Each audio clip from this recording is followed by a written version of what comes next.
So I knew there was a Splatfest coming. I just didn't think it was next week. Huh. Alright, here we go.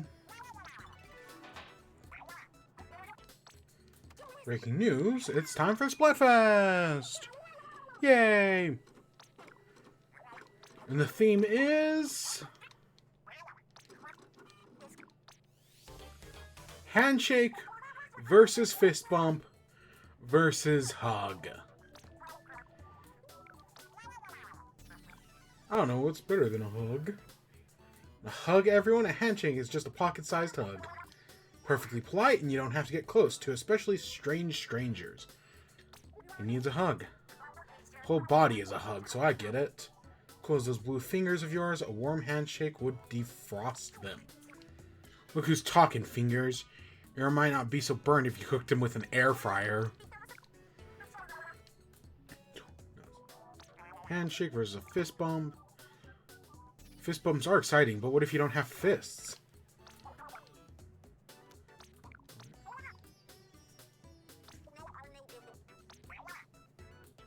Still hugging everyone that I possibly can. Is that going on right now? Huh, sure enough for like the next 20 minutes.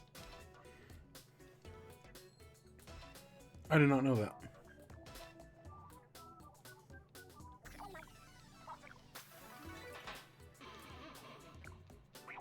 And yeah, clam roll, whatever.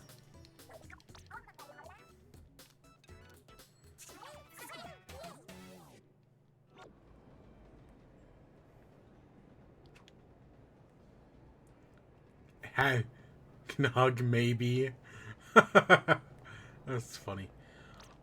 So Team Hug is out. I'm not going Team Hug. Nope, that's already gone. I do like a good firm handshake.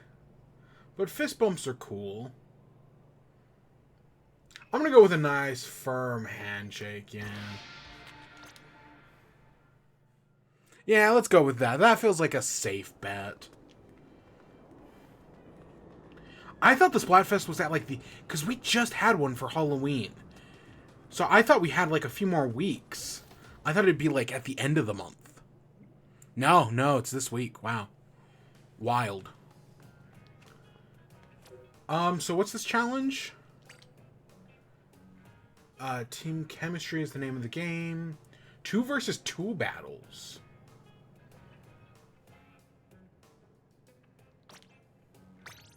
Sure? I don't know how to feel about this, but sure. I mean, we can try it.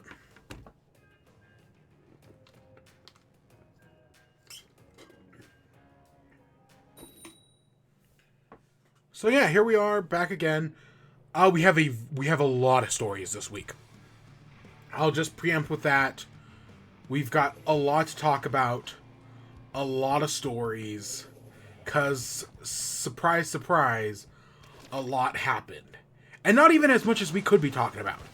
I could have easily quadrupled this list. But no, I'm actually keeping it simple this week. Next week, on the other hand, well, I make no promises.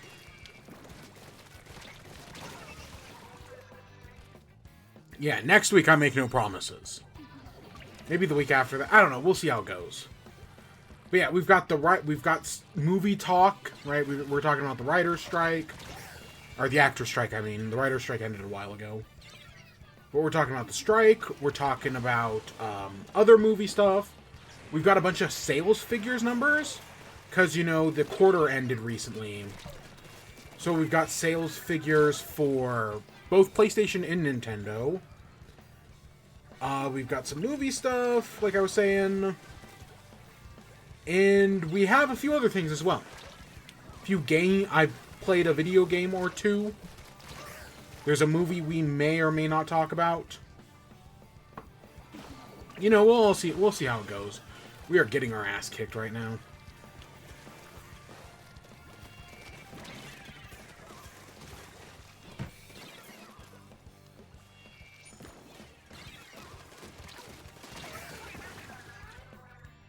Yeah, we got our ass kicked there.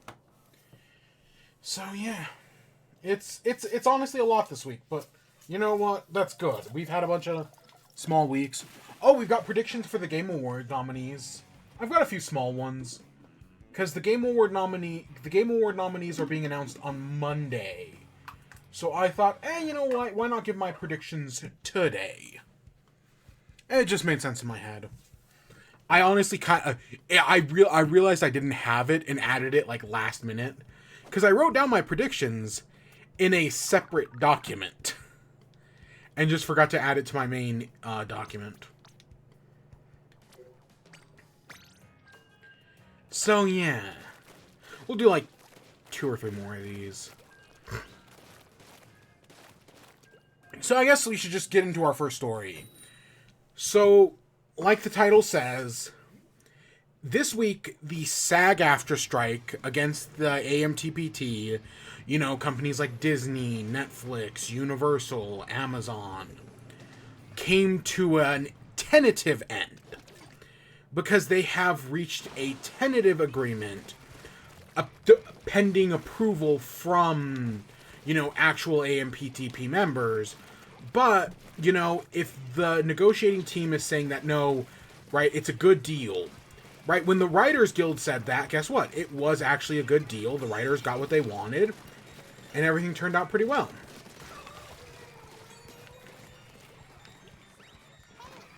So, you know, they will, so we'll see. We haven't actually seen the contract yet, right? It was just, hey, here's a tentative deal. We've passed it, right? We're ending the strike today. And, you know, the strike could start up. Like, next week, you know, the strike could start up again. That's totally possible. But, assuming they got what they wanted, which of course they did, because even though these companies are always like, oh, this is our final, last, very ending deal, they just fuck it, and then they immediately come back and are given, like, you know, an actual, like, real deal.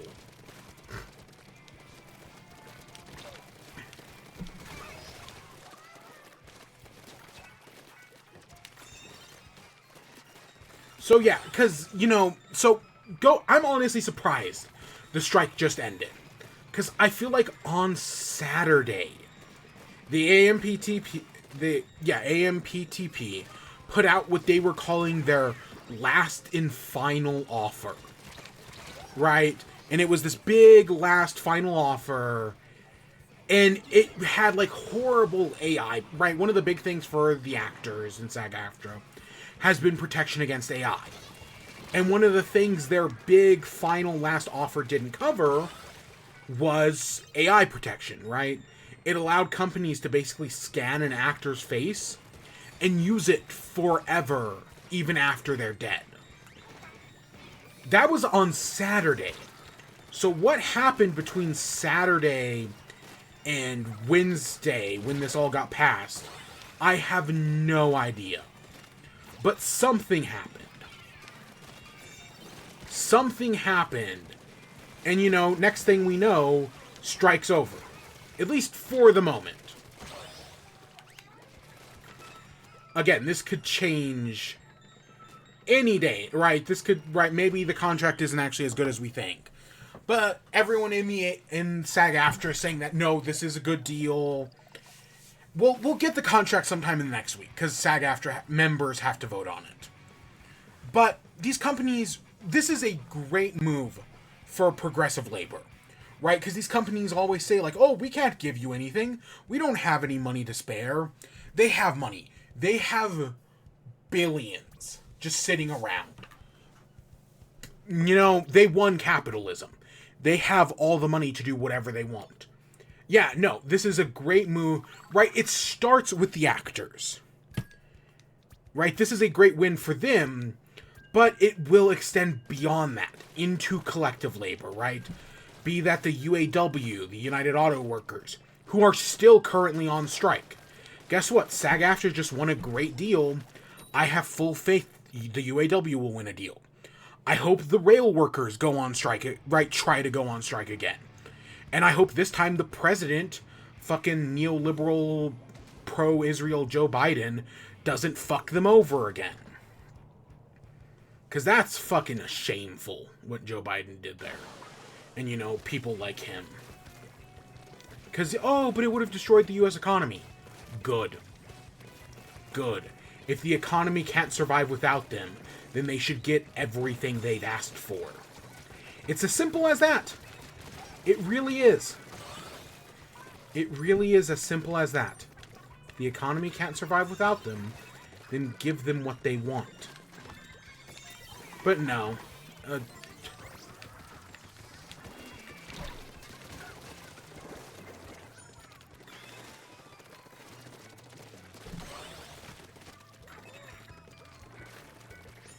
So, yeah, you know, I'm sure this is all going to work out. But, so, as someone, you know, who's not a member of SAG-AFTRA, who's not a member of the Writers Guild, right, what does this mean for any of us? Well, one, the big one is they're going to start making movie and TV shows again. We probably won't see any of these movies or TV shows until summer of next year at the earliest. So basically for the next 6 months, there's going to be nothing but, like, reality TV, right? We're going to get nothing. But then after that, you know, they're going to, like, film, right? Writers went back to work a while ago. But so have, right, actors can go back to work now.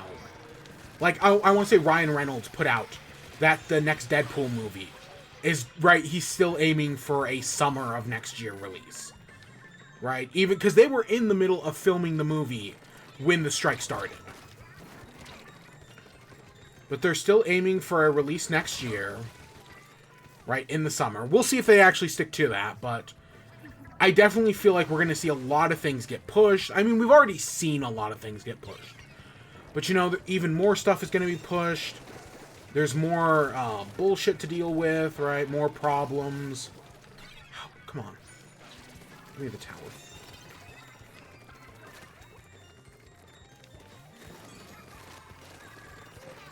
But, what else? I don't know. I guarantee you some shows are like, I know Stranger Things, I guess, is going to start filming again soon. Just because they want to get it done and finished before anything else happens. And you know, a lot of the actors are sick of working on Stranger Things. That was something I heard, you know, along the Twitter space.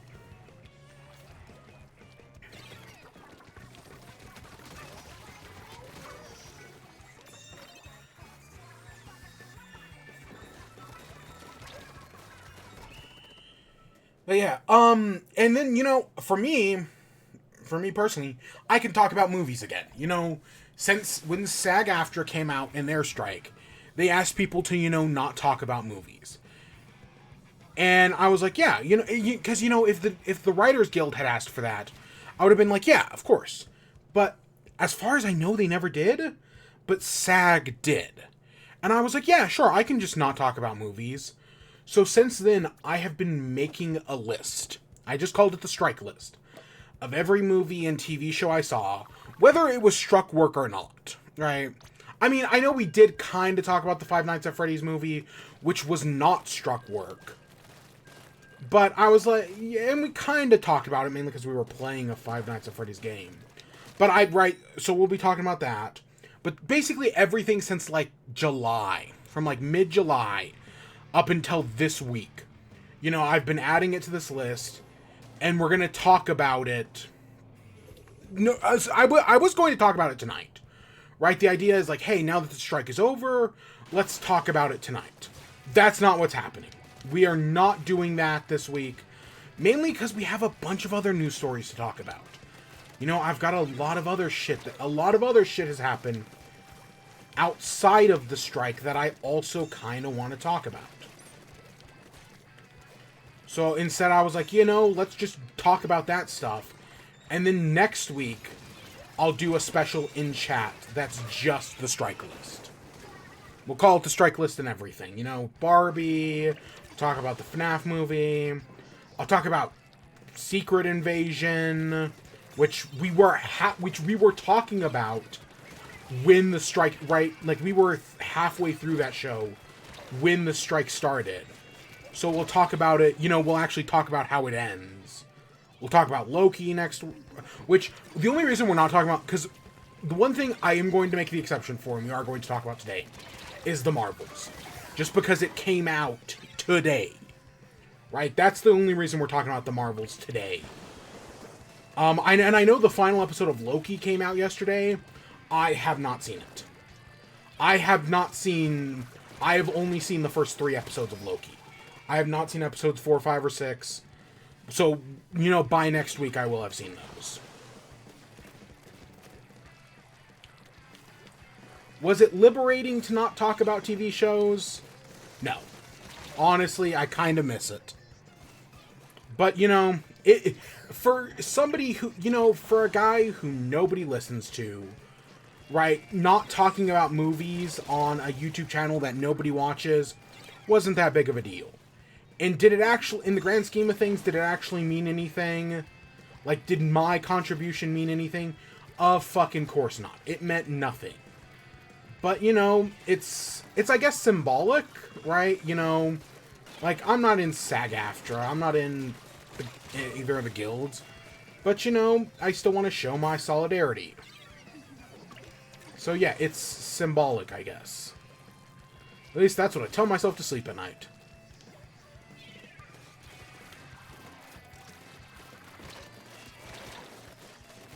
I don't know, it'd be cool to work with the WGA one day, but... not anytime soon. So yeah, anything else with the strike? Nothing I can think of.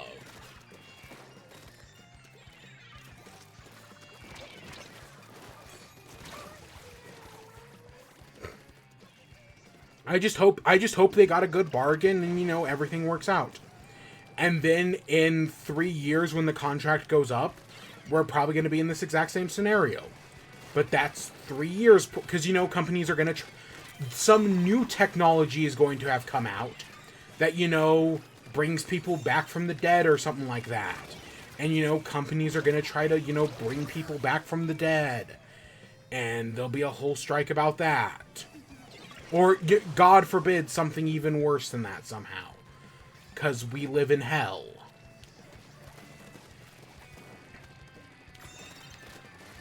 So, I don't know. Really, anything is possible.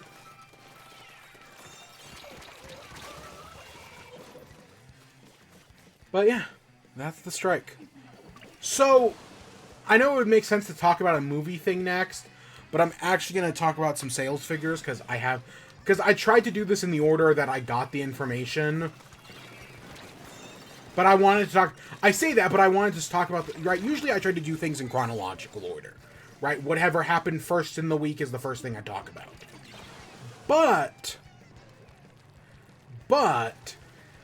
the SAG thing, right, it's been kind of right, it's been a big thing for weeks now. So it just kind of made the most sense to talk about that first.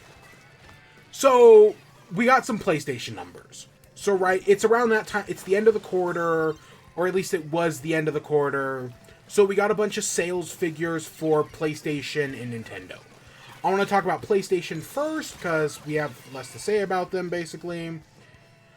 So we know the PS5 has currently sold 46.6 million units worldwide, which is honestly higher than I was expecting it.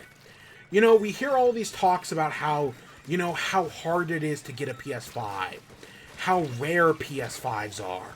Admittedly, I haven't heard much in the past, 6 months. In the past 6 months, I've been able to walk into a Best Buy and find a PS5, no questions asked. But I feel like for a long time, it's been really hard to get a PS5. So, that kind of, that's... So I didn't expect it to be at 46 million. I guess let's put it like that. When you hear about how hard these things are to get, 46 million is actually a pretty high number. Or at least it feels high to me. So yeah, I'm assuming that means that every one that's, gone on shelves has just been instantly bought up for the past, we're coming up on, 3 years? 2021, 2022, 2023? I'm going to say 3 years. Again, I'm bad with time. So I'm going to say 3 years. Yeah, just every one that they've made has been bought. Again, until 6 months ago, when they've become a lot more common.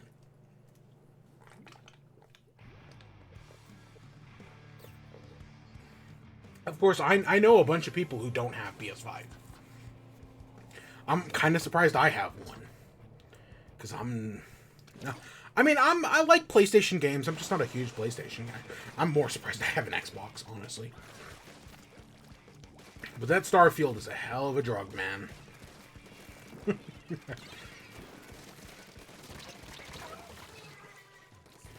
So, yeah, we got those sales figures. You know, it's a neat console. I don't know, they've also put out the Slim version this year, which I guess just shows you how long it has been since this thing released, that it can have, like, a Slim version. That just proves that it's been around for a while.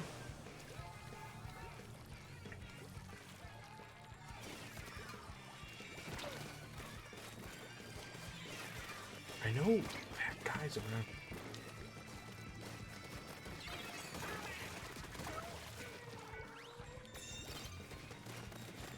Where'd that ink brush go?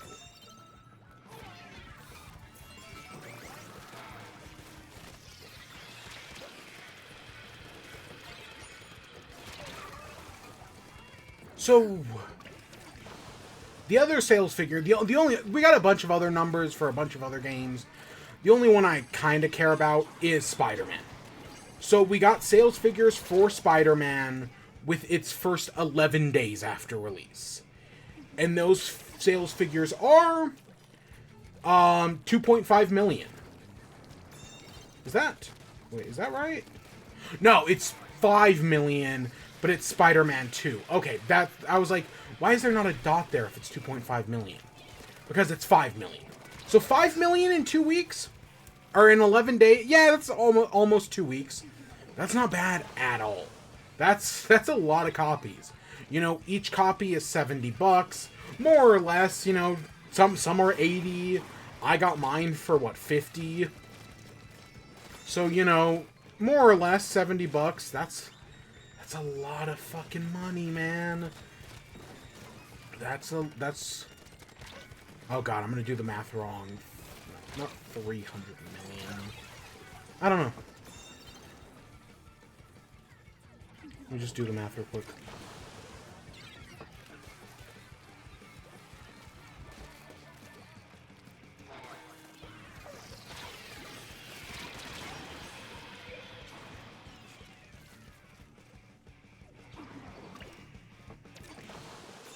Yeah. 350 million, okay. That's a lot of money in, you know, 11 days. The gaming industry makes a lot of... Like, the gaming industry makes way more money than movies. So, yeah, you know, definitely see... I mean, we knew Spider-Man was going to be successful regardless. Because, you know, it's Spider-Man. It's one of the most popular... Spider-Man is definitely in the 5 most popular comic book characters of all time. Easily. Now, who are the other 4? Well, I have some thoughts, but... It was actually I saw the question the other day of what is Marvel... So, right, if Spider-Man is Marvel's biggest character, what is Marvel's second biggest character? I saw some people arguing Captain America. Right? Like, the guy who was making the thing was arguing Captain America. And I was like, no, Captain America's still, like, B tier at... You know, like, nowadays, sure, Captain America and Iron Man. But, like, go back, like, 15 years and no, not a chance in hell. No, the character I would argue is the Hulk. The Hulk is huge. That's my argue for the second biggest Marvel character, behind Spider-Man.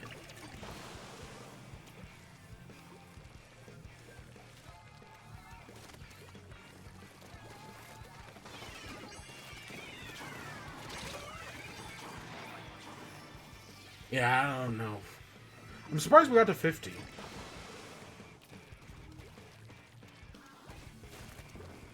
And then we're getting a Wolverine game next, which, I mean, Wolverine is also pretty big, I guess. But I'd still put Wolverine below Hulk.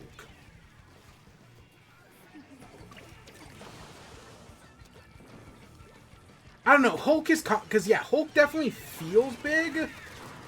But the complication, at least when it comes to like Marvel and the MCU, is that Hulk is owned by Universal. So that, you know, that's why they've never made a solo Hulk movie since the first one, because they literally can't. It's like why they don't make a Batman TV, like a live action Batman TV show. They make all right like spin-offs like Gotham and whatnot, but and like all this other shit, but they don't make a live action Batman TV show because they literally don't have the rights, right? Warner Brothers, at least from what I heard, and this could be wrong. This could be totally wrong. But the reason we don't get a live action Batman show is because the rights are owned by somebody else. And eventually, through a long, complicated series of things, you know, companies buying up other companies and whatnot. Nowadays, the rights for a Batman TV show are actually in the hands of Disney. Yeah, that's how that works, I guess.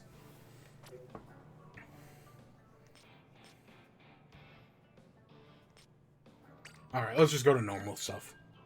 Which I find that's very funny. Again, that's just something I heard. I don't honestly know if it's true, but I think it's funnier if it is true. So, yeah.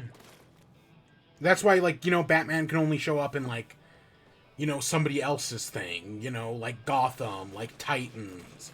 That stupid Gotham Knights show that nobody liked.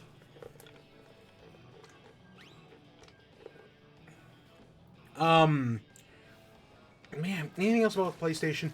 I wonder, I don't know, I don't think we know what Xbox is at right now. Sales figure-wise. I don't know. If they release numbers, I didn't see them. But I'd be curious to see where Xbox is at. Because I really do like, I've spoken the praises of Game Pass in the past. And I feel like Game Pass would sell a lot of people on an Xbox. Just on Game Pass alone. So I wonder if that's actually true. Because I can see the number, kind of like the PS3 days, right? Where, right, it starts off slow, but then gets bigger. I know Xbox doesn't have that many exclusives, but they've got Game Pass, and Game Pass is all-inclusive. But, of course, everybody loves Nintendo Switch. So, let's talk about Nintendo Switch. So, how many people love Nintendo Switch? 132 million. Still, you know, it's still about 20 million less than the PS5, or PS2, I mean. The highest selling console of all time.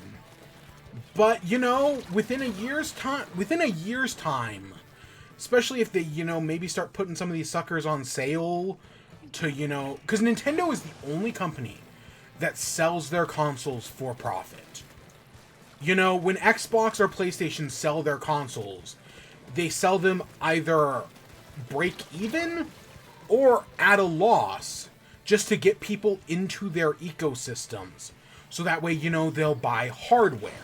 Or software, I mean. Because software is where all the money's at. Nintendo doesn't do that. Nintendo makes money off of their consoles, and then they sell them software that they also never put on sale. Right? A brand new Switch with Mario Kart 8 is the same price as a brand new Switch with Mario Kart 8 7 years ago. Trust me, I know. You know, I may have bought one as a birthday gift for somebody. Or a Christmas gift, I mean. Hint, hint. Wink, wink. I gotta figure out how to make this thing wink. That'd be funny.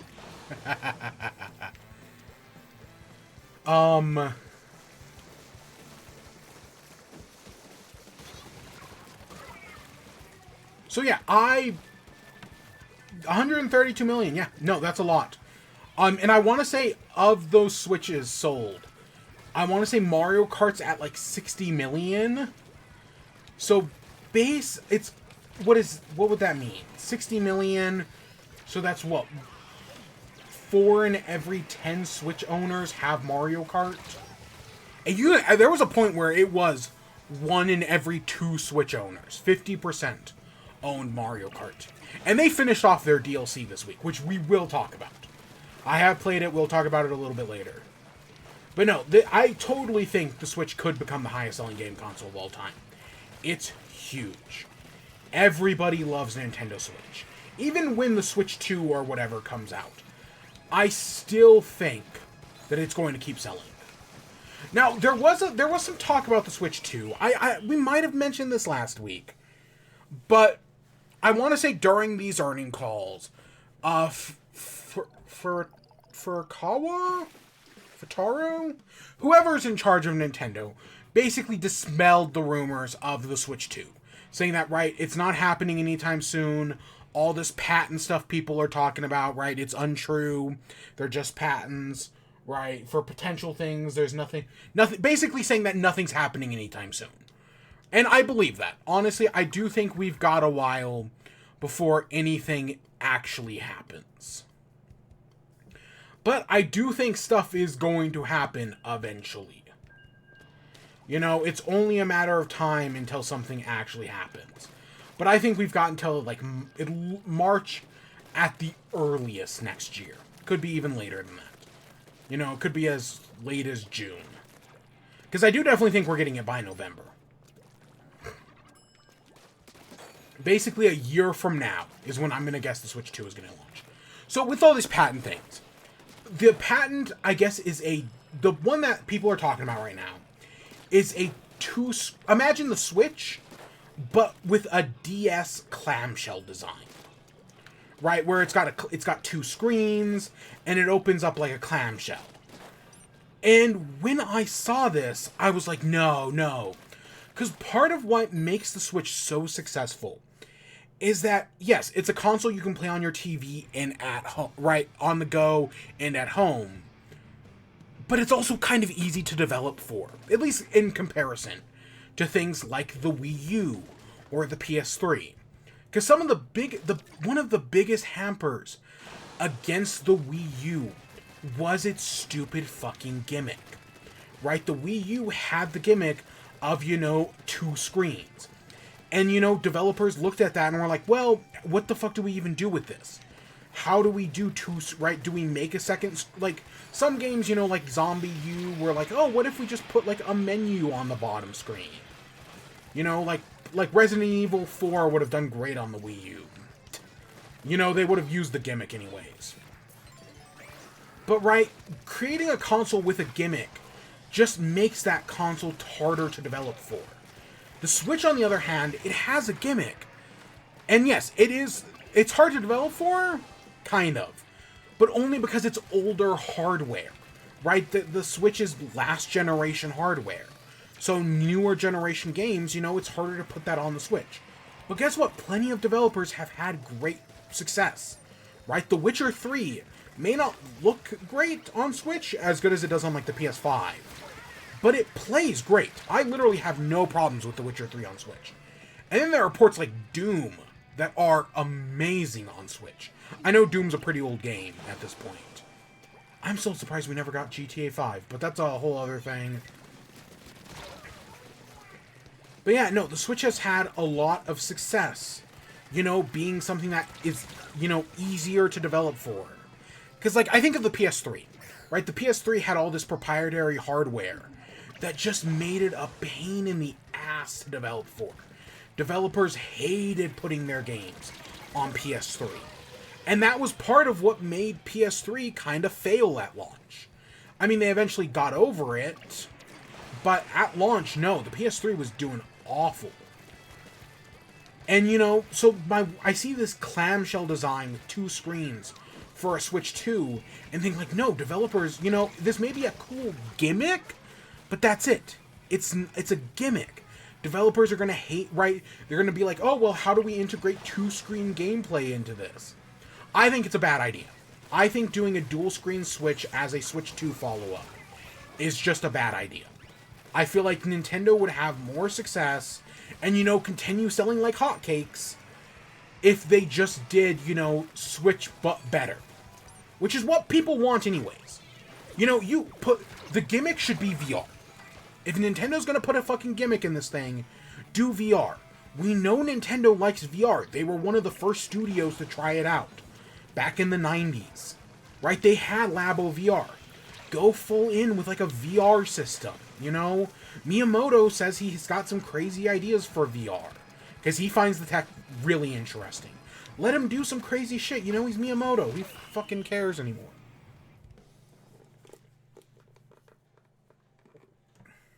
But no, clamshell Switch, I do not like. The only thing I find interesting about this patent is that it's got 8 triggers.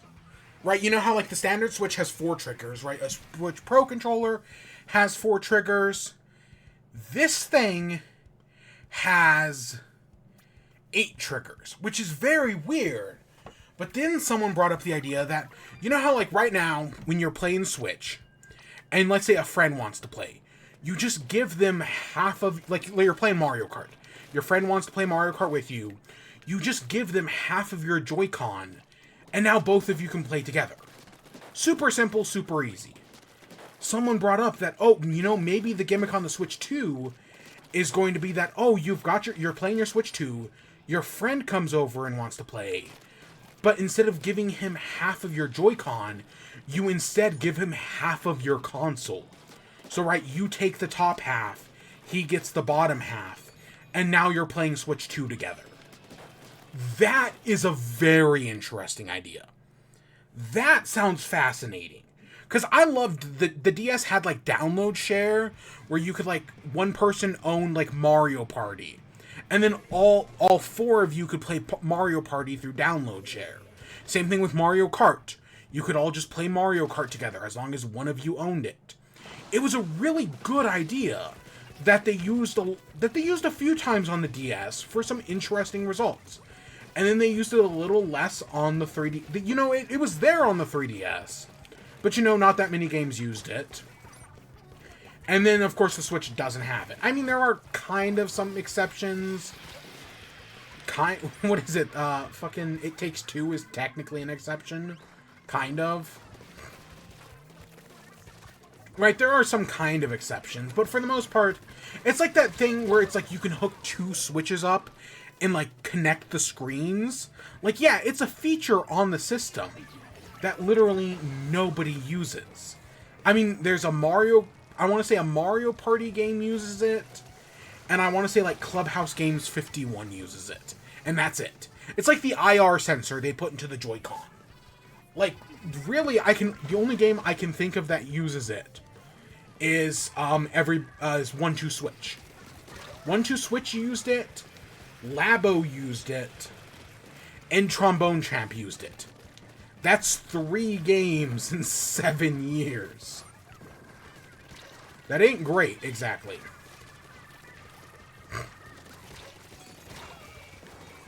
So, yeah, but the idea of, right, just handing basically another console to your friend, there's potential there. I just don't think it should come at the cost of everything else in the system. Right? Like that, I feel like there's gonna, right, getting that neat idea will come at some, it's the monkey's paw. Nintendo is an Eternal's monkey's paw, and, you know, getting that cool feature will come at the cost of something great. And I don't think it's a trade-off I or anybody else would want to make. At least they shouldn't want to make that. Nintendo does whatever the fuck Nintendo wants, because they're Nintendo. So, other things in the Nintendo Switch sales figures,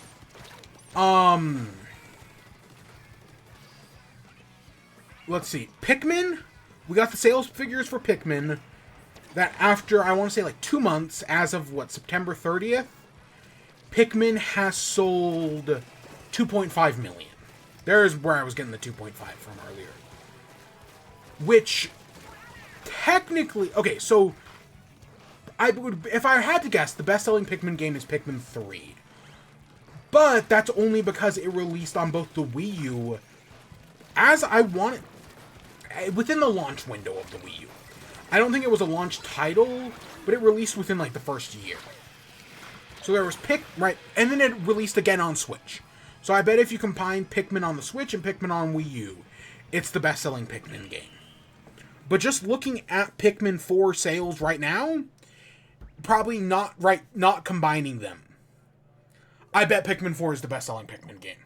best-selling standalone, right? 2.5 million. It's probably the best opening weekend for a Pikmin game. Because I want to say Pikmin 3 Deluxe opened at, I want to say like 1.6 million. So 2.5 million, you know, in comparison, that's about a million more. That's, well, it's 9 million more, or 0.9 million more. But, you know, that's numbers, you know. It's definitely doing better than Pikmin 2, 1 and 2 at launch, especially 2. God, 2 did awful at launch. But, you know, it's doing better than those games, and that's not even counting, you know, all the people who picked up Pikmin's 1 and 2 and 3 after playing Pikmin 4, or vice versa, right? All the people who picked up Pikmin 1 and 2 and then picked up Pikmin 3 and 4, right, because they played those games. I think, honestly, this is showing good potential for the Pikmin franchise. I've seen Xenoblade games sell about this many copies and get way more support from Nintendo.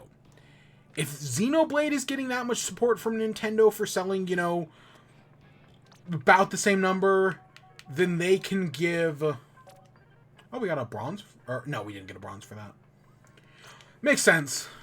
That's just the one bronze. I honestly forget about the challenge things 90% of the time. But no, Pikmin at 2.5. Is this just copium? Probably. But God, I hope we get more Pikmin. I don't think Pikmin 4 is going to get any DLC. I don't think it needs DLC. It'd be cool, but I don't think it will be. But no, I'm hopeful for that. And then the other sales numbers we got was Mario Wonder. That in 2 weeks, Mario Wonder has sold 4.3 million. So that's about, you know, 0.7 million less than Spider-Man. So it's a little less than that. But, you know, in 2 weeks, that's not bad. Right, hitting almost those same numbers. I know the Switch has a much larger install base than the PlayStation. But no. And then with the holiday season coming up, 2D Mario games sell very well. Right, New Super Mario Bros. Is one of the highest selling games on the Switch. It used to be in the top 10. I think it eventually got kicked out by you know, the Pokemon games squatting on the list. But you know, before then, New Super Mario Bros. U was on the list of the top 10 best-selling Switch games for years. I would not be surprised if it was on there for like 3 years. So, you know, I think this game is going to sell like gangbusters. I did finally beat it, and we'll talk about it in a little bit. But I think it's a great game. It's good to see, you know, it's selling well.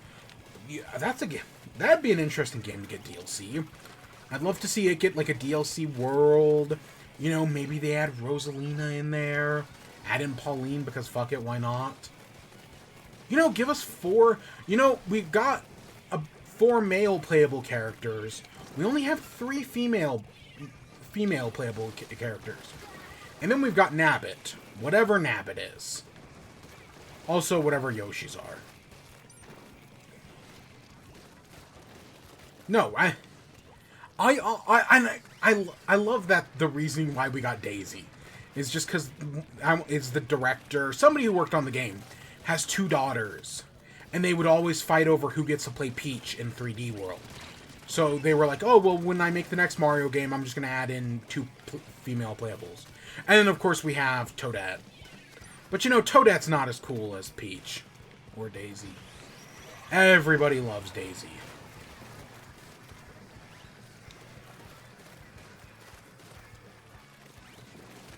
So, yeah, Nintendo... I mean, the holiday season's coming up. And, you know, Tears of the Kingdom and Mario are going to sell like gangbusters. They're just gonna keep going. We have Mario RPG next week, which I don't think... Honestly, I would not be surprised if Mario RPG sells less than Pikmin. Which, you know, in one way kind of sucks, but on the other hand, like, you know, at least they're giving it a shot, which is... God, that Paper Mario game. Oh, I'm so excited.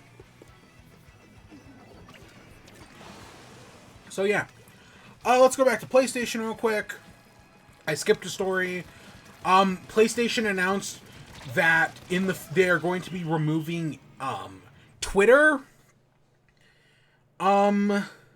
compatibility. So right, like if you take a screenshot on a PlayStation, you know, it gives you the option, hey, do you want to upload this screenshot to Twitter or Facebook or, you know, other place probably. But no, Twitter announced that they are sometime in the near future going to be removing Twitter functionality.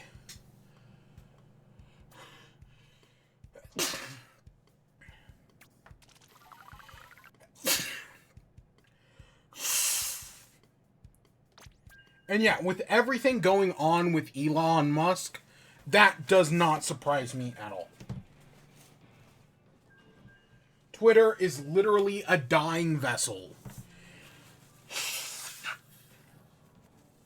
So them taking away Twitter functionality would not surprise me at all. Right, like, oh my god, they released a new AI feature that people can beta test on Twitter.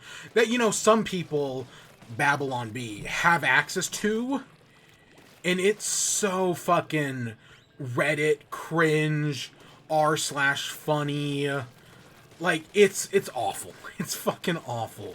Like everything on Twitter. I mean X, the everything app. Fucking Elon Musk, man. He ruined the website I loved. Okay, I did not love Twitter. He ruined the website I was addicted to. Yeah, let's talk about Twitter in the way it deserves to be talked about. Like a tobacco addiction. Yeah. And I use tobacco because I think that's the perfect analogy.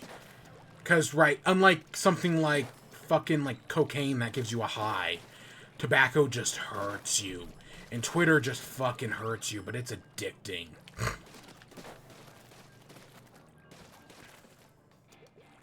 Yeah, that's the way to put it.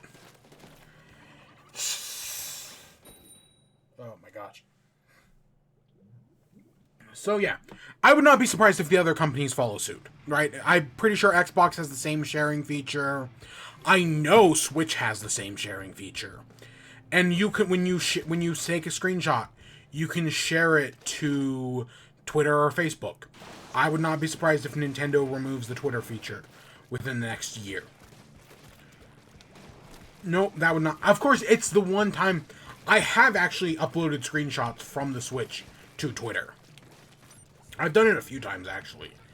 So that would, you know, on one hand, like, it would actually suck because I have used the feature. But on the other hand, you know, Twitter's probably dead within the next year, so it wouldn't be all that surprising.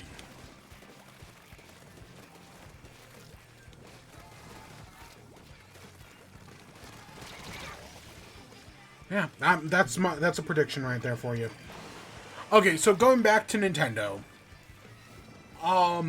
Legend of Zelda. So Miyamoto came out on, right? It was basically Miyamoto came out through Twitter and was like, "Hey, we're making a live-action Legend of Zelda movie." Right? It's been in production in the background for a while now, and you know we're finally gonna start. It's gonna basically enter like, it's I guess been in like pre-production. And now it's going to enter, like, actual production or, like, pre-production.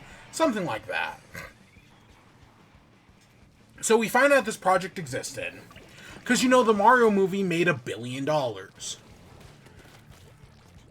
So we find out this project existed, and we found out who's working on it. It's, interestingly enough, it's being done by Sony. Which, okay, so the producer on the movie is Avi Arid. He produced some good movies, you know, he's produced a lot of the Spider-Man movies that I do like some of them. You know, I'm pretty sure he was like producer on like Spider-Verse and whatnot. But he's also produced the bad Spider-Man movies.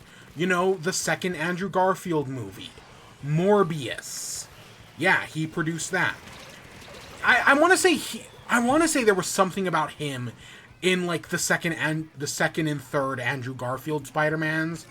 Like, he's part of the reason the third Andrew Garfield Spider-Man never happened, and why Andrew Garfield wasn't in the MCU. Because Andrew Garfield was supposed to be in the MCU at some point. There were talks about getting him in, I want to say, the first Avengers movie. Because, you know, that takes place in New York. And that never happened. And I want to say it was because of him. At least that sounds right in my head. It's been years since I've heard the story. Of course, the other thing about him that is very relevant to the modern age is he's from Israel. And, you know, he's very pro-Israel Defense Force. So that kind of, you know, go fuck yourself sort of thing. Yeah, that's a mess. The director of the movie is Wes Ball. So Wes Ball did the Maze Runner movies, which I have talked about them in the past. At least I know I talked about the third one on stream. I liked the Maze Runner. I liked the first Maze Runner movie. Is it the most amazing movie ever? No. Is it as good as Hunger Games? Not even fucking close. But I enjoyed it. And I saw the second and third ones, and they were okay. You know, I think the bigger problem was the material they were working with. Like, the first Maze Runner book had a lot more to work with than the Scorched Trials and The Last City. But, you know, he worked with what he was given, and I don't know, it could have been worse. But the other thing he's directed, or he's directed that hasn't come out yet, is the new Planet of the Apes movie. Right? We got a trailer, like, last week for Kingdom of the Planet of the Apes, which is the fourth in, like, the modern Planet of the Apes movies. And yeah, he's directing that. So I guess we'll have to wait and see how that turns out. But if that turns out good, well, hey, that's the guy who's directing the Zelda movie. So, of course, that doesn't always mean everything, but... And you know how I know that doesn't always mean everything? Because of the guy writing it. The guy writing it is Derek Connolly, who is most known for writing Jurassic World, which is a movie I like. It's not the most amazing, you know, it's not as good as, like, the first Jurassic Park, which, to be fair, has its own problems. But I like Jurassic World. You know, it's got great moments in it. Yeah, no, I stand by Jurassic World. The sequel, I did not like the second one. I never even saw the third one. But the other thing this guy wrote was The Rise of Skywalker, which is a massive fucking red flag. Now, admittedly, when they say he wrote Rise of Skywalker, I do not know if that means he wrote the original Rise of... Because there were two Rise of Skywalker scripts. The original one, which was supposed to be directed by the guy who directed Jurassic World, who may or may not be this Derek Connolly guy. And then there was the second script that, you know, is the movie that Disney actually made. I don't know if he wrote the original script, and then, you know, Disney-fied it into the Rise of Skywalker movie we got, which was so bad, you know, it made me hate Star Wars forever. There's no exaggeration there, by the way. Like, I kind of never, after Rise of Skywalker, I never want to see a Star Wars movie ever again. And I did watch, did Solo come out before or after that? I did see Solo, but I have not seen the second season of The Mandalorian. I have not seen Obi-Wan. I have not seen Andor, even though I hear Andor is great. I've genuinely heard amazing things about Andor. I haven't seen Ahsoka. No, none of it. Rise of Skywalker was so bad it killed Star Wars for me. So I don't know if he wrote that Rise of Skywalker or the original Rise of Skywalker, which wasn't great, but it was better than what we got. I'll say that. The original Rise of Skywalker was better than the movie we got. The one that, you know, was supposed to be directed by the Jurassic World guy. Until the Jurassic World guy released a movie so bad that Disney kicked him from the project. At least that was the rumor at the time. I'm sure there were other complications before J.J. Abrams stepped in. But... So, I don't know. Right now, this movie feels like... You know, a lot of people are like, oh, let me guess, they're going to cast Michael Cera as Link. Or they're gonna, you know, because it's the Spider-Man producer, they're gonna cast Tom Holland. Because, you know, the Avi Arad guy also produced the Uncharted movie. Right, that was him. Right, and Tom Holland was in that. So it's like, God, are we gonna get another one of those? And yeah, you know, who knows? Who fucking knows? I don't know. It's weird that, because I feel like I kind of wish Nintendo had just stuck with Universal and just made all these movies animated. Because, you know, everyone's trying to make their own cinematic universe right now. And I feel like Nintendo could have found their niche in video game animated cinematic universe. But I guess that's not where they're going with it, so we'll see. But no, I don't... See, the other thing about this is we know Nintendo says they're working with this team. Nintendo's gonna keep these guys on a tight fucking leash. Because that's what they did with the Mario Brothers movie. And, well, yes, the Mario Brothers movie was not critically well received. It still made $1 billion fucking dollars. And audiences, including myself, loved it. Right? Same thing with the FNAF movie right now. The FNAF movie, right, not critically well received, but audiences and people like myself enjoyed it. And, you know, it made $120,000 in its opening weekend. So, yeah, you know, if Nintendo keeps enough of a leash on these guys, because, you know, the Minions studio did the Mario Brothers movie.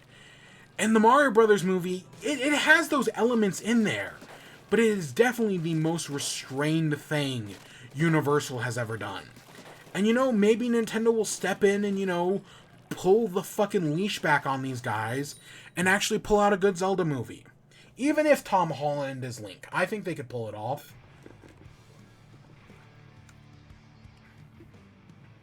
I mean, they put Chris Pratt as Mario, and that actually worked.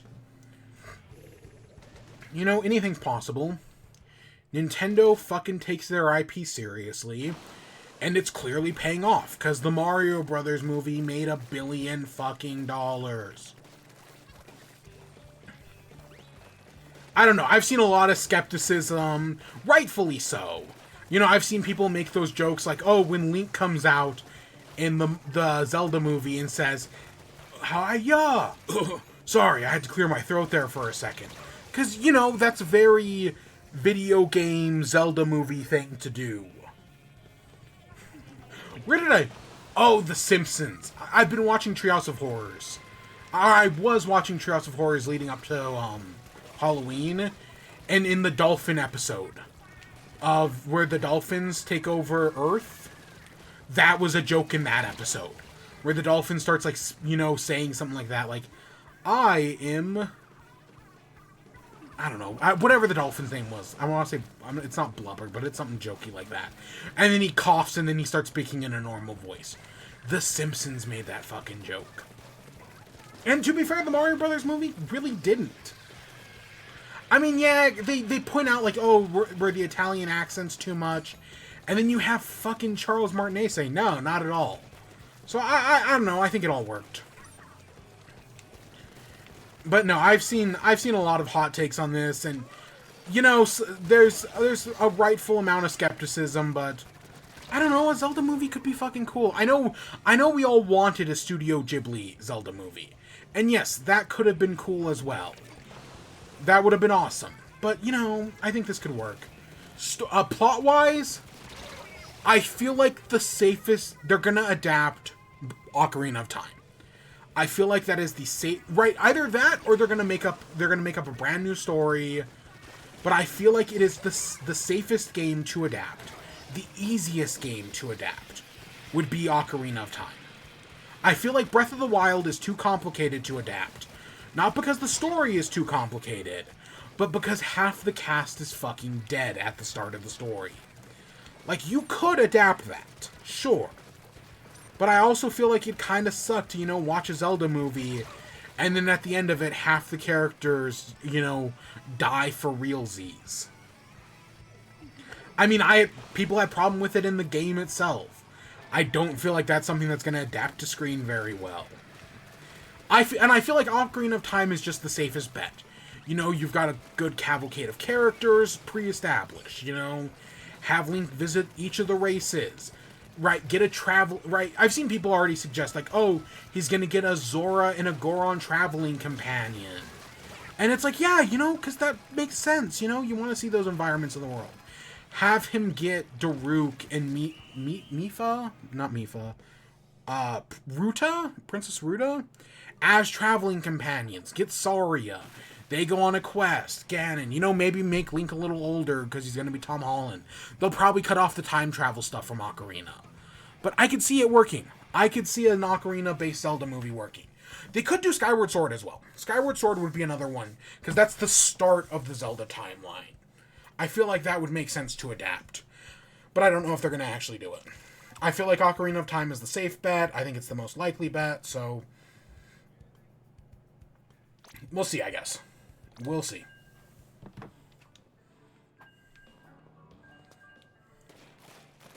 So the last thing I have is GTA 6. So, like, I want to say on, like, was it, like, Monday this week? Maybe it was Tuesday. Wario64 put out a thing that was like, hey, you know, at least the first person I saw it from was Wario64. Was like, hey, later this week, GTA 5, or GTA 6 is going to be revealed by Rockstar. And they're going to reveal the first gameplay footage in December.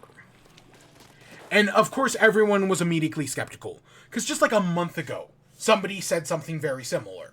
That, right, GTA 5 was going to be revealed, like, next week, and then we were going to get gameplay later on. And that didn't happen. So everyone was immediately skeptical. And no, 24 hours later... ooh. Sure enough, Rockstar puts out a series of tweets being like, hey, it's our 25th anniversary as a company, and we're gonna show off, right, we're here announcing the next installment in the GTA franchise.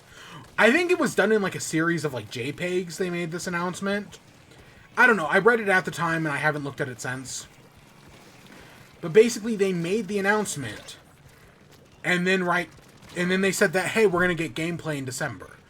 Everyone's first thought, myself included, was like, hey, if we're getting gameplay in December, does that mean the Game Awards? Because a lot of people watch the Game Awards, and you know that would be first footage of GTA 6 would be a huge get for Jeff Keighley. Like, that would be huge. And you know, I know footage leaked. We talked about it at the time. Let's just ignore it. Right, for all intents and purposes, we're just going to ignore it right now and say, you know, the first official gameplay footage, getting that at the Game Awards would be a huge win for Jeff Keighley. Do I think that's going to happen? Probably not. Because, you know, Rockstar is much more of a solitary company. Kind of like Nintendo doesn't put shit at the Game Awards because they're a very solitary company. I doubt Jeff Keighley in the game... right, Jeff Keighley has enough pull to get that done. But if he does, God, I hope he... part of me kind of does want that. Even though I do not plan on watching the Game Awards this year. Mainly because I have other commitments. Like most years with the Game Awards, I usually have other commitments. Because the Game Awards always fall on the worst time. That would be a huge get. Right? Stuff like that would be a huge get for Jeff Keighley. It might happen. You know, I'm not ruling anything out, but it'd be big. But yeah, GTA 6 is finally happening. I never actually beat GTA 5. Yeah, I'll fully admit that. I played GTA 5. I did a bunch of, you know, I did the online stuff for a little bit. I did the story stuff for a while. But I never actually beat the story. It's kind of like GTA 5 is like Skyrim for me. Right, where I played a bunch of it, but I never actually beat the story. I've never beaten Skyrim. And I've never beaten GTA 5. And I kind of don't plan on ever beating it, either. Like, I'll fully admit that. I don't actually ever plan on beating GTA 5. And I don't plan on beating Skyrim. Well, okay, the only time I would ever beat Skyrim is as a joke. But that's a whole other thing for another time. Alright, that's the only reason I would ever beat Skyrim, is as a joke. So, yeah. So, speaking of the Game Awards, let's talk about those real quick. So, nominees are getting announced on Monday. I've got some predictions. Here are my predictions. So, for Game of the Year.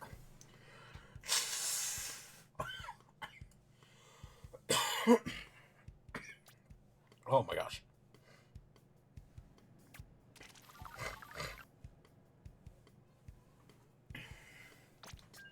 So for Game of the Year, for my predictions, the things I think are a 100% chance they're going to be nominated for Game of the Year, and one of these two things is going to win, are Tears of the Kingdom and Baldur's Gate 3. Those are 100% getting nominated, and one of them is winning. If you ask me to put money on it right now, I would say Baldur's Gate 3 is winning. It helps that, they just won Game of the Year at the Joystick Awards. I don't give a fuck about the Joystick Awards. I don't even give a fuck about the Game Awards, But no, I'm going to bet right now Baldur's Gate 3 is going to win Game of the Year. I know Tears of the Kingdom, or Breath of the Wild, won it a few years ago, which does give it some gravitas, but no, I don't think it's happening again. And in a different year, this would be Zelda's Fight to Lose. But in the best year in the history of gaming, no, this is some of the steepest competition they're ever going to get. So my prediction is Baldur's Gate 3. The things that I am 90% sure is going to be there are Alan Wake 2, which I know it just came out a few weeks ago, but a lot of critics are speaking very highly of this game. I'm kind of interested in it, but I'd want to play the first Alan Wake and also Control, which I own both of those actually, but that's a story for another day. The back catalog, we all have one. But a lot of critics are speaking very highly of Alan Wake 2. I think it's definitely going to get nominated. 90% sure. I'm definitely higher than 99, but I want to use now nice round numbers. The other thing that I'm sure is getting nominated is Spider-Man 2. Right? A lot of people are speaking very highly of that one. Is it going to win? No. But it's definitely getting nominated. That's for sure. The stuff that I'm 50% sure is getting nominated. Final Fantasy 16. I'm 50% sure it's going to be there. I will say, I have not actually heard that many people talk about Final Fantasy 15. Like, there are other RPGs that came out this year that I've heard a lot more people talk about. But, it was nominated for the Golden Joystick and whatnot. And I don't know, I guess some people think highly of it. Even though I feel like I've heard nobody talk about that game since it released. And the stuff I was hearing when the game released was not actually that great. I mean, I know it reviewed well, but it did not review as well as some of these other games I'm going to mention.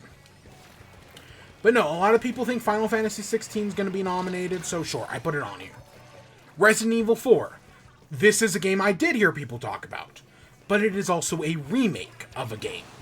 I know the remake plays very differently than the original, doesn't change the fact that it's a remake. Because, like, Metroid Prime Remastered is one of the highest reviewed game of the years. But there's no chance in hell that's getting nominated. Maybe, like, 10%, but no. For, like, any award, I mean. I don't think it's getting enough, because it's a remake. It's a remaster. A remake is, I know it's different, and, remasters usually do get nominated for stuff like this. But yeah, I'm putting it on here. I'm pretty sure this one's going to be there. Next up is Super Mario Wonder. Again, if we were just looking at, like, Metacritic / OpenCritic, and looking at the 6th highest reviewed games of the year, this would make the slot at number 6. Right? Like, Final Fantasy 16, I don't even think makes the top 20. This makes number 6. So, I want to say it's like in the top... I want to say Final Fantasy 16 is like number 20. I want to say it's ranked either at or at lower than Pikmin 4, which I'll mention here in a second. But no, I do think this has I made a comment on somebody's TikTok about Mario Wonder, and there was a lot of basically most people agreed that it's not going to win, but there was a lot of debate on whether or not it's going to get nominated. I think it's probably going to get nominated. If there were more than 6 games nominated for Game of the Year, it would 100% be nominated. But with only 6 contenders, anything is possible. But I'm hopeful. I'm hopeful it gets nominated. At 30%, Street Fighter 6. You know, I just mentioned, right, that if I just took the top 6 highest rated games on Metacritic, Street Fighter 6 is in those. Yeah, Street Fighter 6 is one of the 6 highest reviewed games of the year on OpenCritic/Metacritic. And I feel like nobody is talking about it when it comes to these Game of the Year nominations. Which just tells you how big of a year it is for gaming. But and it kind of surprises me because, again, it's way higher than, like, I want to say it's like number 5 or something like that. I don't know. I had OpenCritic open earlier. I don't think I do anymore. I'll check right now. Oh, I still actually do. Okay, so if I just took the 6 highest games from Metacritic, it would be Baldur's Gate 3, Tears of the Kingdom, Resident Evil 4, Street Fighter 6, Mario Wonder, and Spider-Man 2. And that's counting out, like, remakes and obscure puzzle games. Because, like I said, Metroid Prime Remastered is the 3rd highest reviewed game of the year. So, like, I'm not counting that. So, yeah, Street Fighter 6 is insanely, on OpenCritic, is insanely high reviews. But nobody's talking about it on these Game of the Year lists. I don't know why. Did everyone just forget it exists? You know, is how I feel about Final Fantasy 16 the way everyone else feels about Street Fighter 6? Maybe. But I think it's got a chance. Another game that I put at like 30% is Dave the Diver. I don't think this is... I'm still unsure if Dave the Diver is an indie game or not. Because it looks like an indie game. It has all the aesthetics of an indie game. But I guess it's got some major, like, AAA backing or something like that. Even though it's a AAA company I've never heard of before. You know, AAA is AAA. So is Dave the Diver an indie game? I have no fucking idea.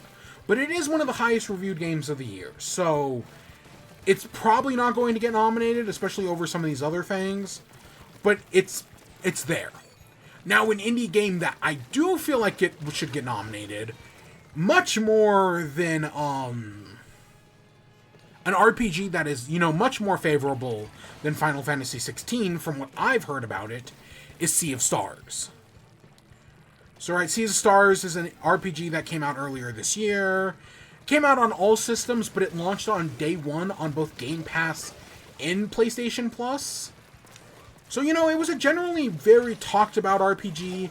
People really loved it. One of the highest rated games of the year. I could see it being a good indie representation. Because it is indie game representation and one of the best years of all of gaming, will it get nominated? Probably not. But, you know, it'd be cool if it did. It'd be cool if it did. Hi-Fi Rush, I think also is about 30%. Again, another smaller game that early on in like January and February, everyone was talking about. But in the best year in gaming, you know, it's kind of been overshadowed by other things. But I still heard, I heard it was really good. I don't know, I do want to play it at some point. I know it's on Game Pass, I just never got around to it.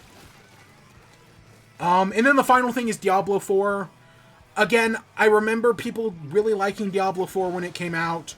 I haven't heard anyone talk about it in months, but I know people really liked it. So, I know it had problems, but, you know, it's Diablo 4, so anything's possible. You know, maybe. You know, maybe. Probably not, but maybe. I put it at 30%. And then the final 10%, even though, again, these aren't, like, round numbers added up, the games that could be nominated, but, again, very low chance, are Pikmin 4. Pikmin 4 is a fantastic game. One of the highest reviewed games of the year. Again, on par with Final Fantasy 16, I think. I don't know. Give me a second. Let me look. Oops. Excellent. Clicked on Hi-Fi Rush. Pikmin 4 is ranked higher. One game. It is the game above Final Fantasy 16. I guess I just really have it out for Final Fantasy 16. That's, I think, the conclusion of this. That's the moral of this segment, is I don't like Final Fantasy 16. I would much rather have Sea of Stars be nominated. But Pikmin 4 would be an awesome nomination.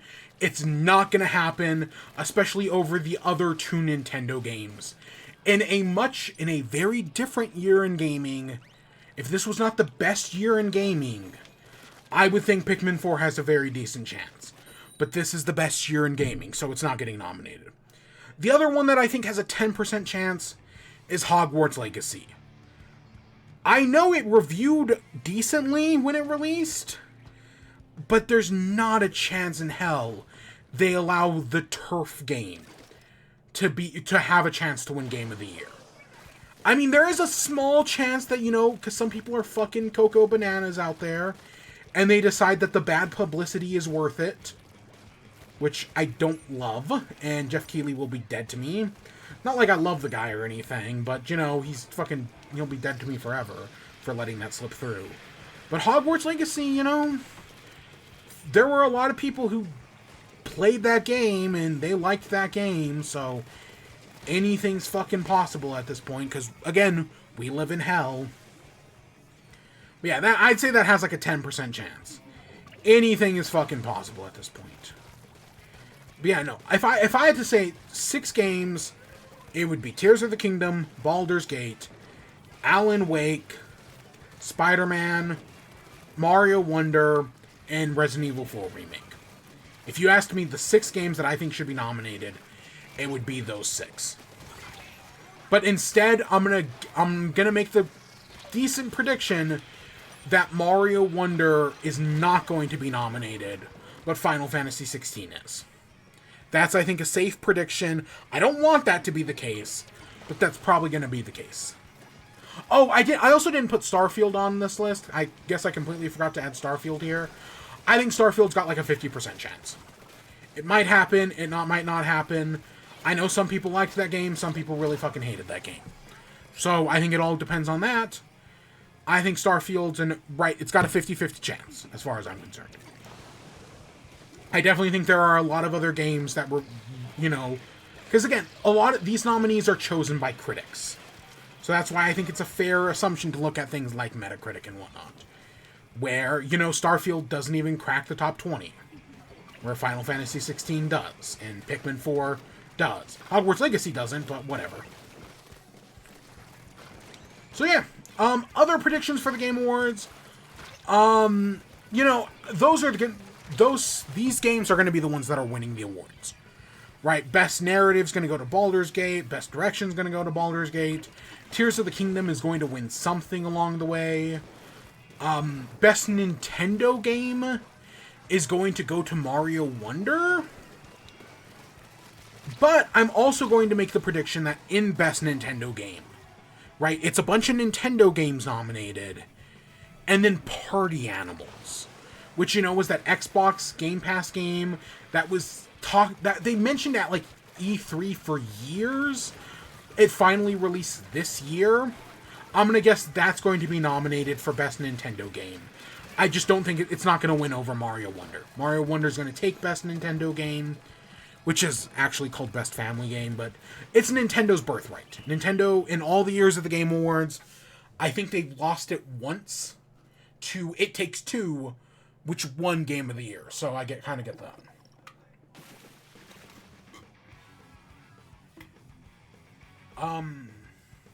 And then Sim/Strategy better go to Pikmin 4. Does Diablo 4 count as a Sim/Strategy game? I don't honestly know. I've never played a Diablo game, so I couldn't tell you. I know City Skylines 2 is also in the nominations there, but Best Sim/Strategy better go to Pikmin 4. If Splatoon 3 can win Best Shooter, Pikmin 4 can win Best Sim/Strategy. That's the one I care about. Because you know me, I love me some Pikmin. I want to see Pikmin 4 win something here. I know these awards mean nothing. I still want Pikmin. I want that vindication. And you know, maybe it'll get more people. You know, maybe once it wins an award, it'll get more people to buy Pikmin 4. That'd be really fucking cool. But we'll find out all the nominees on Monday. There's a bunch of categories I do not give a shit about. Best accessibility is probably going to go... I don't know what Baldur's Gate 3 accessibility is like. Usually that's Sony's award. Sony's won it like every year since they've done it. So my guess would be Spider-Man 2 wins it. But I know Forza, some of those racing games have done some interesting things. Best indie game, again, it depends on what's getting nominated. I don't know if... I would say Dave the Diver, but I'm not sure if that's an indie game. The other one I would think about is Hi-Fi Rush. I don't know if that qualifies as an indie game or not. Then, if neither of those two count, then Sea of Stars. Sea of Stars, I'm 99% sure is an indie game. And I think that's an easy win for that one. Because I don't really think... I mean... Like, it'd be neat to see Pizza Tower nominated, but I don't think it's going to win it. Even though that was the fluke indie hit of the year.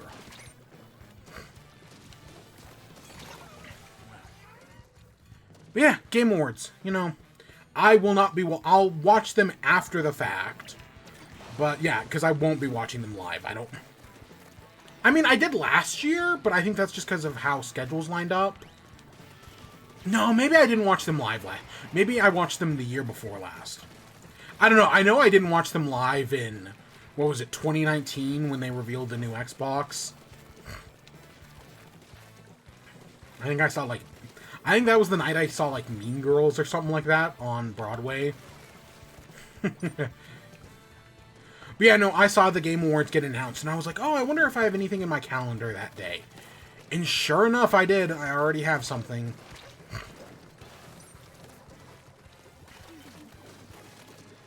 Let's...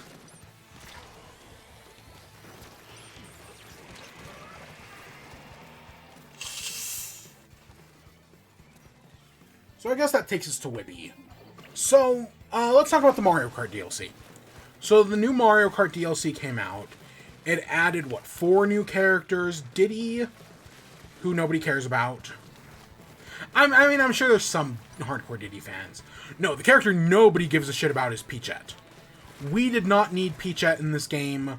I would have much rather had Nabbit, who I know isn't that big of a character, but he would have been better than Peachette. Come on. Egad would also be a cool pick, but that's never going to happen. So, Peachette, nobody gives a shit about that character. Pauline's pretty cool.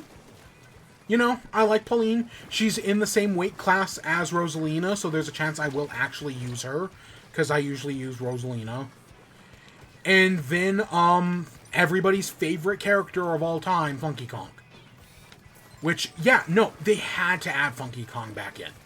Like, it'd be weird if they didn't. So I'm actually really glad Funky Kong made it in. And will I use him? Probably not.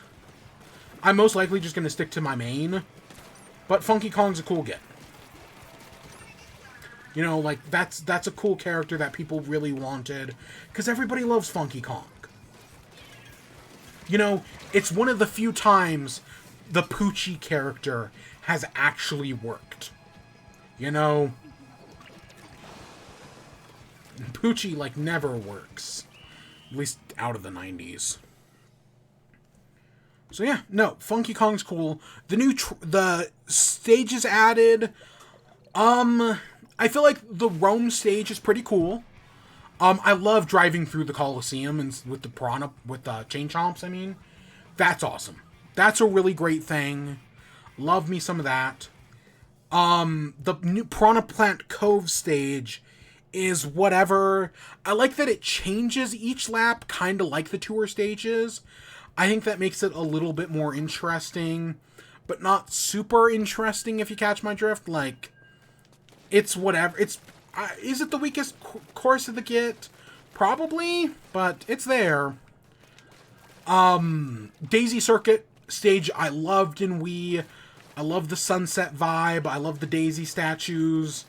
The shortcuts, the grinding. Right, how you can get on that upper part of the track. It's just a fun... It's not a very complicated stage, but it's a stage I really like. And yeah, I think it's great here. I think this is a good remaster of it. Yeah, all aboard Daisy Circuit. And then... What is the final stage of that cup?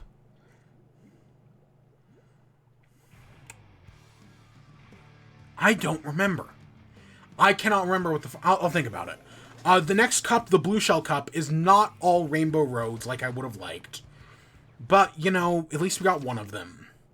It starts off with Madrid... Drift? Madrid? It's Madrid something. And that one's okay. You know, there's some good sections in that. I love the big open area with the Wiggler. There's other things in that stage I like as well. It's not as good as the Rome one, but it's okay. You know, it's a tour track. I still stand by the worst tour, at least the most forgettable tour track for me, is the Los Angeles Laps. I replayed that stage today. I could not remember a single thing about it. Well, okay, I remember the oil fields, right? You could do some oil. You go buy some oil fields, and I was like, okay, I kind of remember this. Other than that, that stage is completely forgettable to me.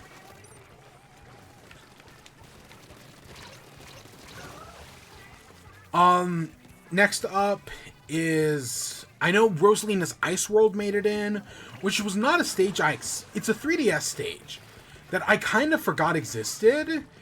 I love the name of the stage, Rosalina's Ice World. I feel like that has so much potential for a stage. But then I replayed it on Mario Kart 7 a few months ago, and I was not that impressed with it. And I'm still not that impressed with it, really. Okay, it's Rosalina's Ice World. Whatever. The third stage is a Bowser stage. We got... I want to say it's a Game Boy Bowser stage. It's definitely from one of the older games, from like the SNES or the Game Boy. And it's whatever, you know, it's a lava stage, that's good to get. Oh, shit, the other stage in the is it the Acorn Cup? Is DK Mountain. With, you know, the giant angry volcano, the rocks that climb down the mountain, that go down the mountain as you go, the shortcut that's still in the game, and you can actually make it mushroomless now. DK Mountain, very cool stage. I think the update was great. You know, unlike the Twilight Wilds, where they ruined the main gimmick of the stage. Nope, I feel like this was a great adaptation of DK Mountain. All aboard for that one. Love it. Love that it's back. Fantastic. And then the final stage of the Blue Shell Cup is Wii Rainbow Road, which is a very beloved stage. And this is a great adaptation. I love how it looks.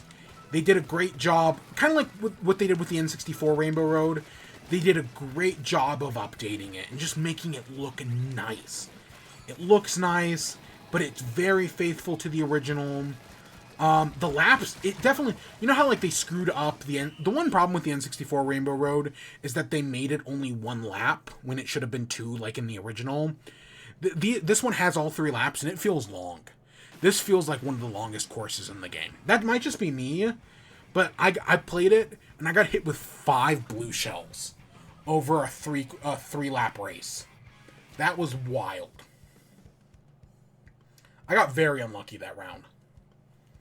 But no, I think it's a great map originally. It's a great map here. And yeah, there's new end credits. And it's like, oh yeah, you know how far we've come. All the tracks. Is this the best Mario Kart game? Easy. Easily the best Mario Kart game. And honestly, when the DLC was announced, people were so disappointed in it. When the first wave came out, people were like, grumble, grumble, this sucks. Where's Mario Kart 9? Basically, like, almost, 2 years later now, I feel like people, after Wave 1 was disappointing. But from there on, no, people really warmed up to it. And then once they started adding new characters earlier this year, I feel like a lot more people got excited for it. And we got a bunch of great new characters. I would have loved to have seen, you know, more carts. Like, for them to add in carts. We got some Mii costumes, which was neat. I would have loved to have seen Kirby. You know, there's a lot of things that I would want to see.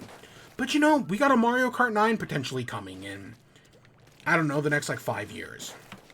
Or a Nintendo Kart, as I always say. I still stand by Nintendo Kart is a great idea. But no, this Mario Kart, someone did the math. And if you were to play every stage, right, if you were to do every track in a row in Mario Kart 8, it would take 6 hours. Which is kind of wild. That's kind of, I don't know what CC that's on. I don't know, and I know they accounted in for, like, loading times and whatnot. But 6 hours for every Mario Kart track. 96 tracks. It's real. It's like, that's crazy. That's kind of crazy, man. And that's kind of awesome, you know? And, like, this DLC is, what, like $30? For basically doubling the length of the game? Like, I remember when the original DLC for Mario Kart 8 came out on the Wii U. I said, like, this is one of the best DLCs in gaming. Do I think this new DLC is one of the best DLCs in gaming? I mean, for the amount of content you're getting, and, you know, as well as we got a bunch of new characters, they added in an item customization, they added in a music selector, and there's a bunch of other shit as well in there. They removed item smuggling in this most recent patch. So, you know, item smuggling is technically not dead. Like, some people have found kind of a workaround, but it's so inconvenient that nobody would ever really use it. No, I think this is great. This is great. I played it, right? I played it both on my own and with some friends. Fantastic, you know, just some good, fun old Mario Kart times. Genuinely loved it. And I'm excited to play more of it in the future, you know, whenever I get around to it. Yeah, because I still have to do all of the 200cc tracks, because I've completed every track with 3 stars on 150cc, but I have to do all the tracks on 200cc and on mirror, and that's going to take a while. Right, I've mostly just been focusing on 150. But no, it's a fantastic game with so much content. And, you know, it's just fun to play. It's just a game that is fun to play. You know, I didn't buy it for like 5 years. Like, I legitimately, when it released on Switch, I was like, I don't need this. I have the Wii U version. But then, yeah, once they started announcing the DLC, I was like, you know what? I guess I do need this game. And I don't regret it. I do not regret buying it for a second. It's a great game. Genuinely. Great Mario Kart. Really impressive. Can't wait to see what they do next. But, you know, they also might not do anything next. Kind of like when the Switch 2 comes out, I fully expect them to just re-release Smash Bros. Ultimate. Or, you know, if it's backwards compatible, they don't even have to re-release Smash Bros. Ultimate. Even though it would be cool for them to re-release Smash Bros. Ultimate on the Switch 2 with new netcode. That being the only change is, hey, they gave it new, better netcode. That would be awesome. I doubt they're going to do that, but that would be really cool. Because I could see them just being like, hey, the game's backwards compatible, have a nice day.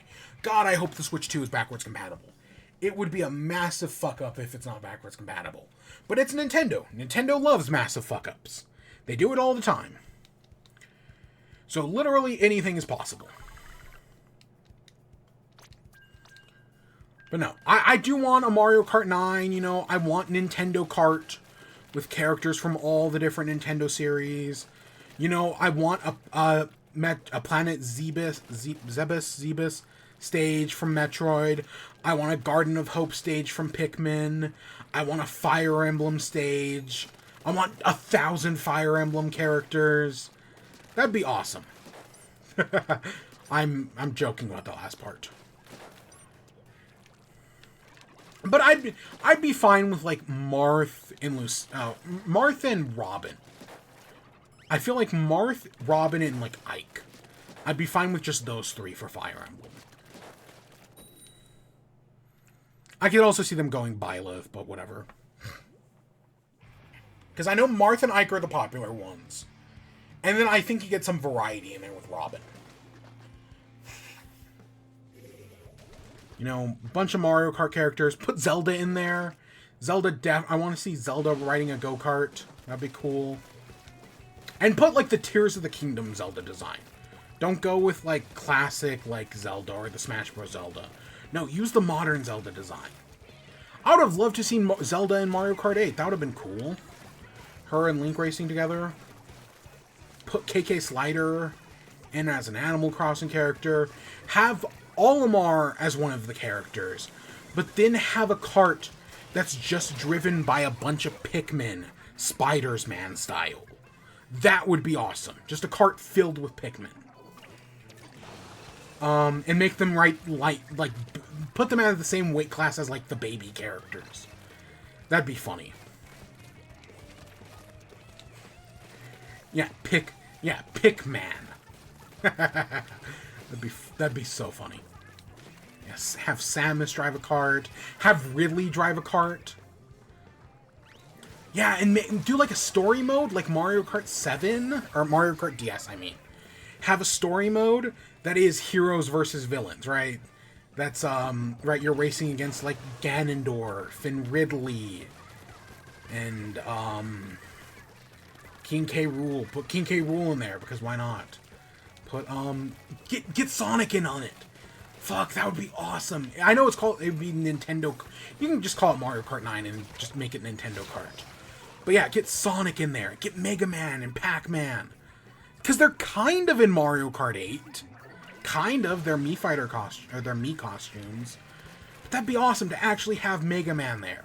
Get fucking Banjo-Kazooie in it. I know Banjo-Kazooie had a racing game that most people don't like. And even though I think it's okay, Banjo-Kazooie would be awesome. You know, Diddy Kong. God, give us Diddy Kong Racing. That would be, you know, if they don't want to make a new Mario Kart game, a remake of Diddy Kong Racing as like the launch game, as like a launch window, so like first year, would be fantastic. That, I mean, we're getting a Thousand Year Door remake. We got GoldenEye on Switch Online.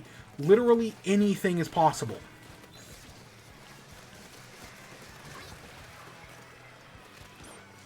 Literally anything is possible.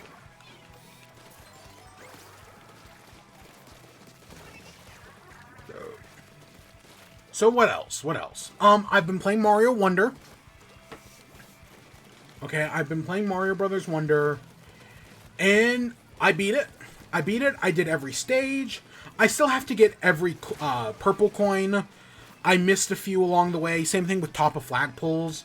I missed like 2 or 3. So I have to go back and get those. And I'll do that some point later this week. But Mario Wonder is fantastic. It is the best Mario game since Super Mario World on the SNES. We've talked about it a bunch before this. The only new things I really want to add, and without spoilers, the one thing I've realized, so I've been talking about like inspiration for this game. And like because you know, you look at games like Shovel Knight, and you know, Shovel Knight takes influence from Zelda 2, DuckTales, and most importantly, in my opinion, Mega Man. I know Shovel Knight's big influence is DuckTales and Zelda 2 for like gameplay, but when it comes to stage design, it reminds me a lot of Mega Man, right? That's where I feel like a lot of Shovel Knight's influences come from. Of course, there's like Super Mario Bros. 3 influence and whatnot, but it reminds me a lot of Mega Man. And I just replayed the game, and we'll talk about that. We'll talk about Plague of Shadows here in a minute. But, like, level design-wise, it reminds me of Mega Man. And playing through this game, you know what the level design reminds me of? New Super Mario Brothers. I don't actually... You know, even though this game feels like the freshest Mario game, in 20 years, the level design is actually mostly inspired by the new Super Mario Brothers game. And you know how I prove it? So Mark Brown, who runs Game Maker's Toolkit, has done a series of videos about how to design a level in platformer game. Right? How Nintendo designs levels for New Super Mario Brothers.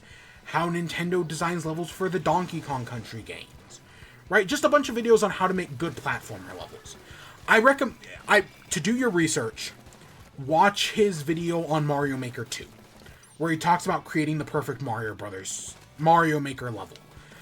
That one, I feel like, summarizes all the points in one compacted video instead of watching like 7 different videos. But if you watch that video, you'll notice the level design philosophy Nintendo uses to design the new Super Mario Brothers games and the Super Mario 3D World games. It's the same as Mario Wonder.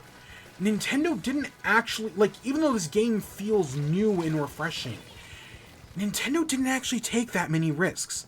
Their level design philosophy is basically the exact same one they have had for the last 20 years. So what's different? I think it's just they're more creative. There was more flexibility this time.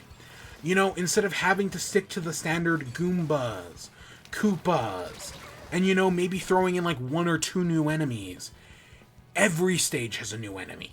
Because basically the Nintendo design philosophy, to sum up it real quickly, is this principle called Koshi Tenketsu, which basically is set something up, reinforce it, twist it, and then give it a conclusion.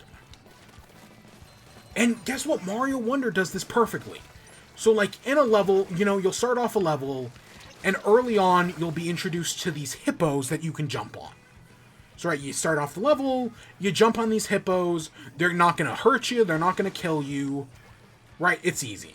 Then you evolve it. You see these hippos over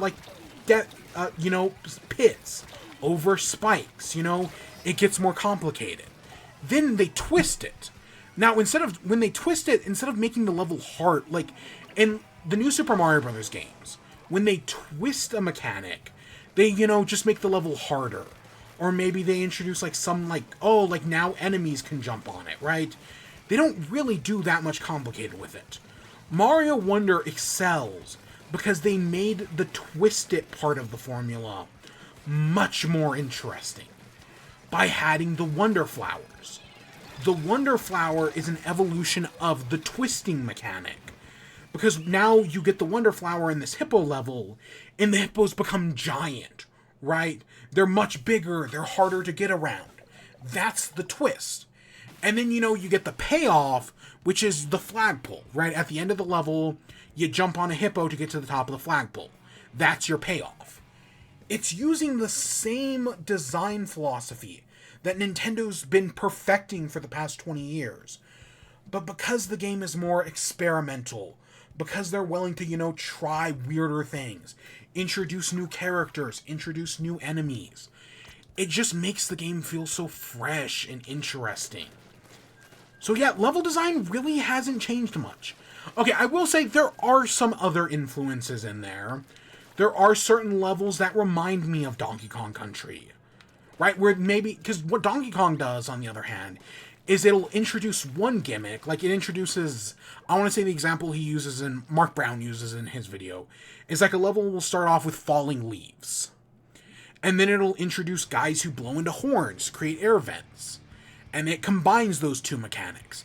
And then maybe the level catches on fire. So now you have to dodge flaming leaves that are, rising up and down in the air vents. Right? It basically just takes mechanics and builds on them and adds new mechanics to, on top of one another. Right? One level in Donkey Kong Country, Tropical Freeze, has as many mechanics as a world in a new Super Mario Brothers game. Right? There are some levels in Mario Wonder that kind of feel like that are going to throw 5 or 6 mechanics at you. Okay, maybe I would say probably 4 is the maximum, if I'm being honest. I don't think there's any level that does more than 4.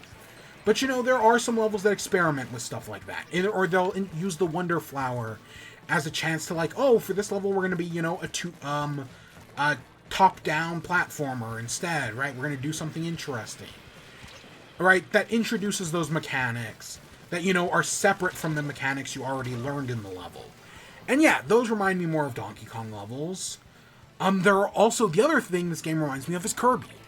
You know, Kirby games have been, you know, while Mario's been struggling to get a good 2D platformer, Kirby, for the past, like, 10 years, has been making fantastic platformers.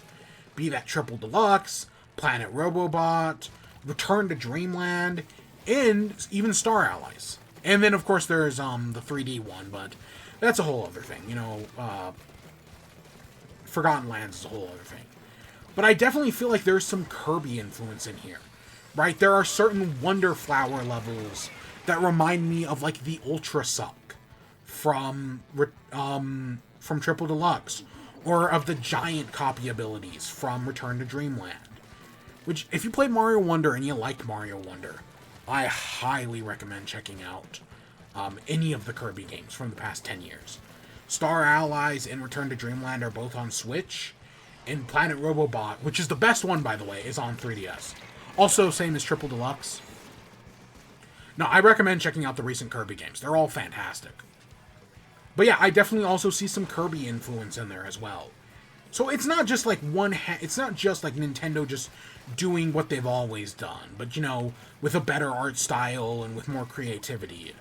There are definitely some outside influences.